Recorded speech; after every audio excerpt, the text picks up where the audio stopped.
Bonjour Mathieu, enfin je reviens vers toi et j'essaie de te donner des débuts de réponse à tes questions.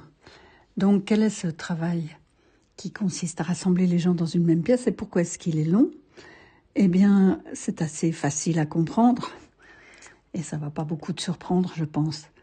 Ce que l'expérience m'a montré et visiblement Marshall l'avait fait bien avant moi et sûrement de plus nombreuses fois encore, c'est qu'avant d'envisager une médiation, les personnes en conflit ont déjà fait plusieurs tentatives de dialogue.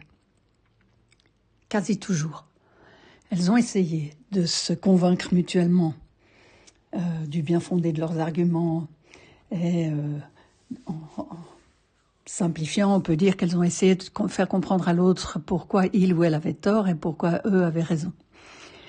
Et malgré leurs tentatives, malgré leurs efforts, en général, ces tentatives de dialogue ont été soldées par des échecs. Ces échecs répétés, même s'il n'y en a que 2 qui se répètent ou 3, entraînent une détérioration du lien, entraînent une détérioration de l'estime de soi et entraînent une très grande détérioration dans la confiance qu'une possible résolution soit envisageable désormais. On n'y croit plus.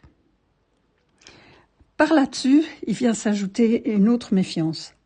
C'est la méfiance qu'une personne tierce qu'on ne connaît pas ait tout à coup une capacité miraculeuse de nous comprendre et de faire en sorte qu'on puisse enlever les obstacles qu'on vient d'additionner. Et ça paraît peu vraisemblable. En général, les gens ont plus fait l'expérience d'un type de fonctionnement relationnel chacal. Et donc, ils n'ont pas l'habitude de personnes qui savent traduire, ils n'ont pas l'habitude de personnes qui savent comprendre sans prendre parti. Et voilà, ça les met dans une position de très grande méfiance.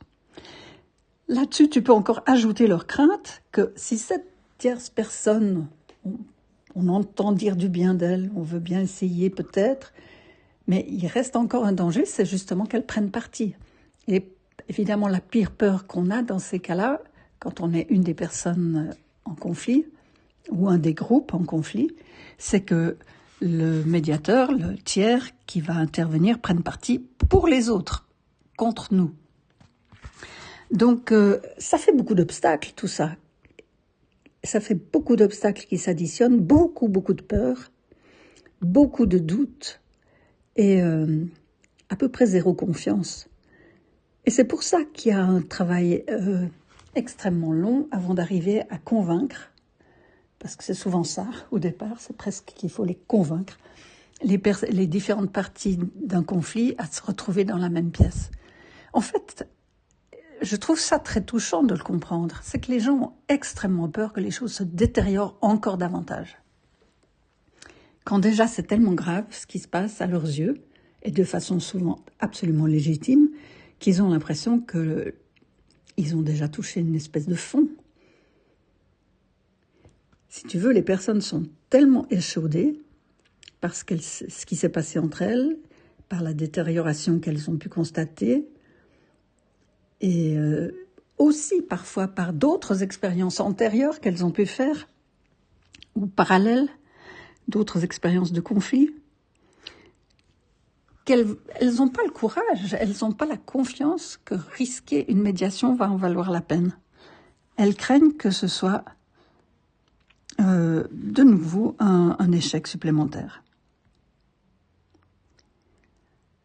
Voilà, je crois que j'ai essayé de résumer, même si je me suis un peu répétée et que j'espère que c'est clair. Sinon, comme je te l'avais proposé, tu me poses toutes les questions que tu veux.